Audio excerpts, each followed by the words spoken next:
Welcome to Masters of Product Management, powered by Sequent Learning Networks, a show that provides extraordinary insights for product managers who want to go faster and farther in their product management careers.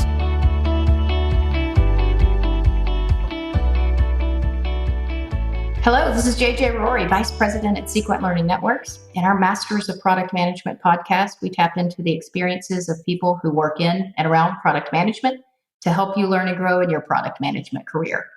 On this podcast, sponsored by Sequent Learning, and by the way, it's been around now for over 5 years, and I've been proud to be the host of the podcast for the past few years. We talk numerous times about how to build the skills to be a great product manager. You may have heard me talk about my 5 immutable truths of great product managers. You've perhaps read some of the great books that we've talked about on here. Maybe you've taken a training class from us or one of the other great providers out there in the product management community. The thing about product management is that we're a community. It's a small world, and everyone working in and around product management, including me and my guest today, are dedicated to providing help to those who have found a calling in product management. It's not necessarily an easy job, but it is so rewarding. It is best suited for those of us who embrace lifelong learning and meeting challenges head on with creativity and persistence. If you're a product manager or hope to be someday, embrace the community, embrace the ability to learn from those around you, and most importantly, embrace the journey.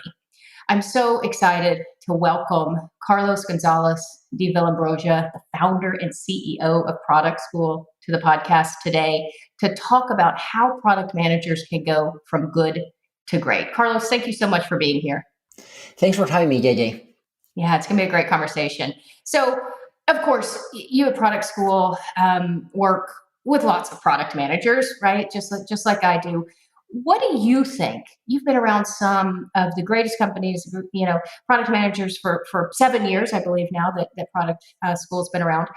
What do you think are the biggest differentiators from average or good product managers to the ones who take it to that next level, to the great product managers? That's a great question, and I think timing is perfect for it. Because when I started Product School 7 years ago, there was no community, or at least it wasn't like a single place where people would connect and learn. And now we've evolved as an industry much more. So there's much more sophistication around product management, and we have better practices, and we can differentiate between good to great, as you pointed out. So in general, at a high level, patience and perseverance pays off. This is a long game. This is a marathon. And if you want to become a great product manager, first you have to become a bad product manager, right? And then from there, you can continue learning and applying different skills. And this is like a lifelong process because it never ends.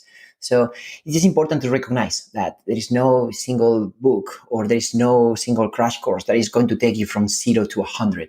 You have to embrace that process and that community, as you mentioned at the beginning. Oh my gosh, I love that's so true, and I love what you just said. It was awesome. To become a great product manager, you have to become a bad product manager, which is funny to say or to think about. But I love that in that we've all made mistakes, right? And so I think about all of the things that I look back on as an early product manager and say, oh my gosh, what were you thinking? How could you do that? Or how could you think that? But that's part of it. Product manager role doesn't have a perfect outline, a perfect syllabus, to say this is, you do step A, then you know it, and then you do step B. That's not how it works in the product manager role. So I love how you say that. It's basically learning and making mistakes along the way, and then learning from each one of those to continue on that journey. Yeah, that's also what we teach, right? We say that there is no perfect product, and the products never end. It's a continuous iterative process. So it's important to realize that you need to ship something first to put it in touch with customers and learn from it and then iterate. So it's almost like treating ourselves as a product as well. Absolutely. Yeah, that's a perfect analogy, is that a product is never finished and neither are we. So that's an amazing way to put it. So, we talk about great product managers, and there's some subjectivity there. How do you define great, and what does that mean? So let's talk a little bit about, what you've seen in terms of, how does how does an organization identify great product managers? And maybe even more basic than that, why do they care so much? What's the big difference between being good and then that next level of being great? Do you think product managers bring better results, or what is it about being great that is the end all be all pursuit? Mhm. Yeah, I actually wrote a book called The Product Book, and the subtitle says How to Become a Great Product Manager. This was 4 years ago, so I love that we are having this conversation. But in summary, um, I've seen a lot of product people, a lot. And I say product people and not product managers because I believe this is a mindset and not so much a title. A lot of people that come to us saying, hey, I want to become a product manager. And then throughout the journey, they realize they are product managers already, but their companies might not have given them the title or the recognition, right? And the other way around. I've seen a lot of companies that give the title just for the sake of it. And in reality, there's certain roles that they are just applying a different function. So, going back to basics, what I've seen is that you have to think long term. And that means that sometimes you have to step out of that day to day. And there's a lot of confusion around project management and product management. So great product managers are really putting the user in the middle. And what that means is that they are not taking shortcuts. And of course, the end result would be having a good ROI, but sometimes you can't prioritize ROI over the user.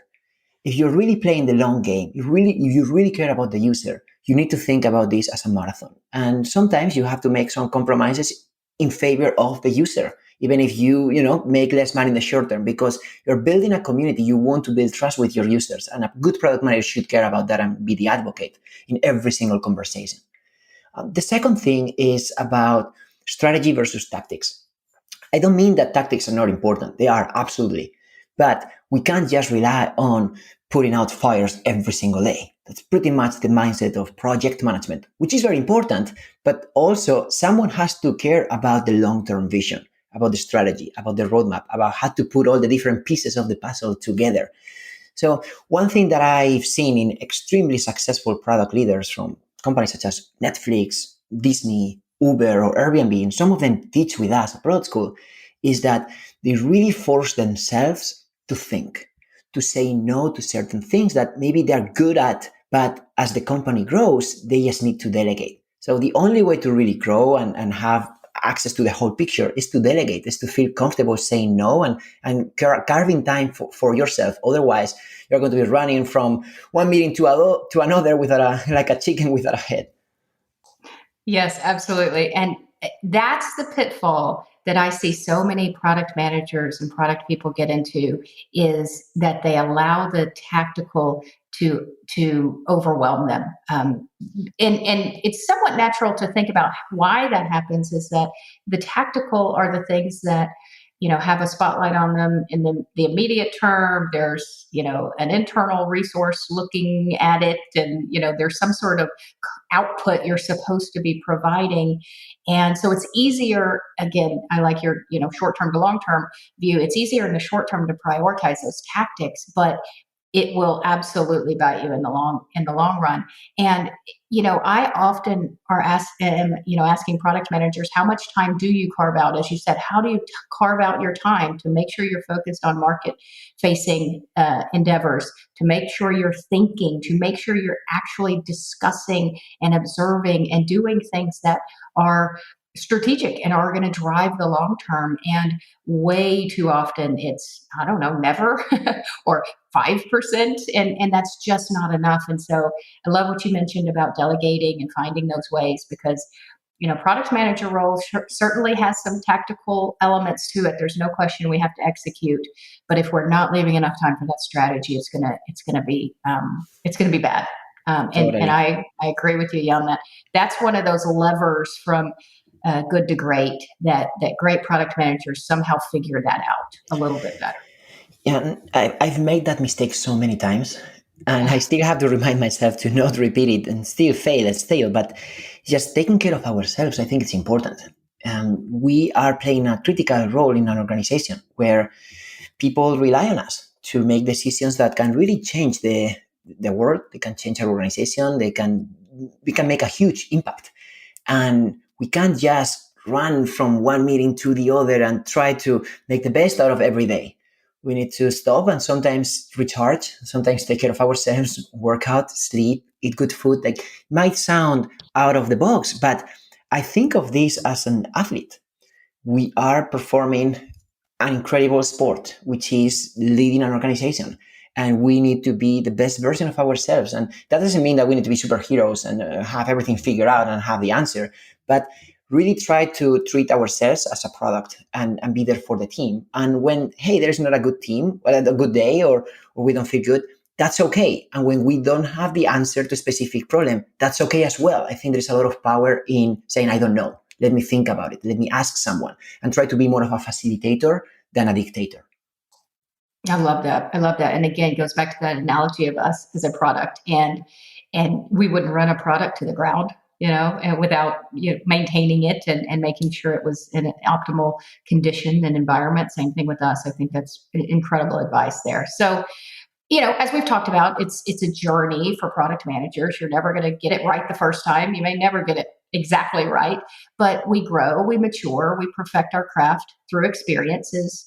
And that's just part of being a product manager. But there are some qualities, at least in my experience, that maybe indicate a better foundation for the product manager role, something to build upon.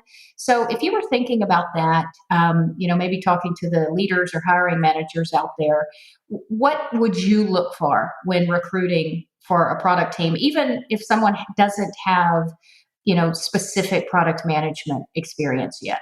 In a formal role? Is there something that a hiring manager can look for that may indicate some future success for someone?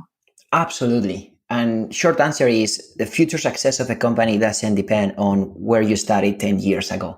That's a nice anecdote. But thankfully, now we have more data points that can inform who is this person and what this person has built.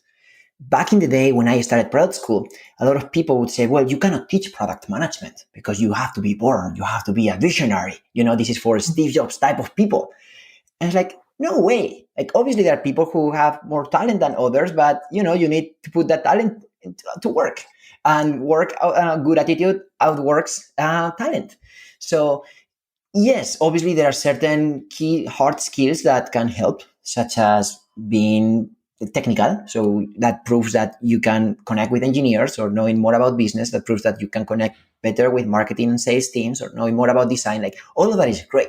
And obviously with time, you're going to learn those hard skills. But for me, it's more about what you've built, number one. And yes, you can show what you've built, because product managers technically don't build anything by themselves, right? Like, they are working with engineers, designers, and marketers.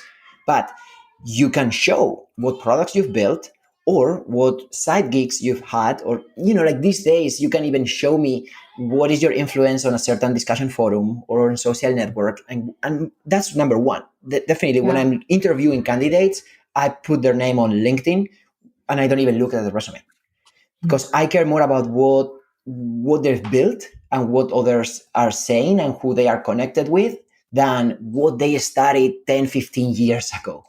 Yeah. And then the second thing for me is what the people that built with them say about that product manager. Because this is a critical position. There's not that many entry-level product manager roles, right? You are entering into an organization and you are going to be collaborating with so many people. And you can be an accelerating force, but you can also be a bottleneck.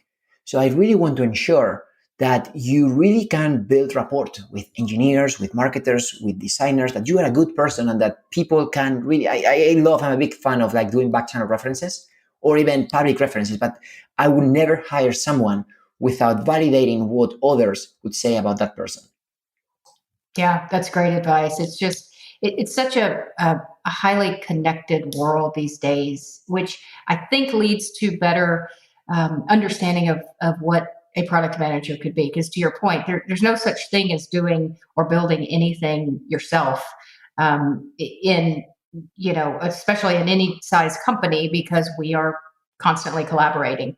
And so that collaboration in different forums in the community, in things you've built, whether it was a side gig or whatever, I think that's great advice to seek that out from others.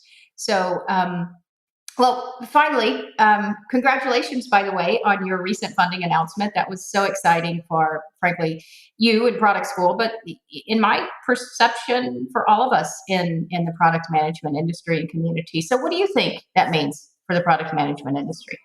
I agree. I think this is obviously good news for product school, but it's definitely great news for the industry in general. Like I think we've been extremely underrated.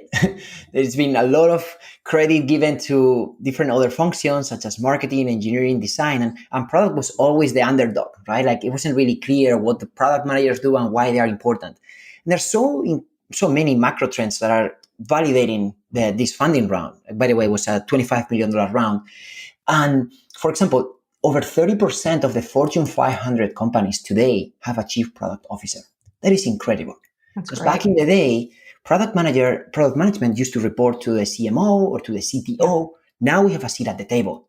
That's right. In many cases, the CEO comes from a product background, which is amazing. That I know, means I'd love to see that. Right? Like, and of course, we have famous cases like the CEO of Microsoft, Google, Tesla, but there's so many other companies, startups and middle-sized companies that are really, really pushing product. They call themselves product-led organizations.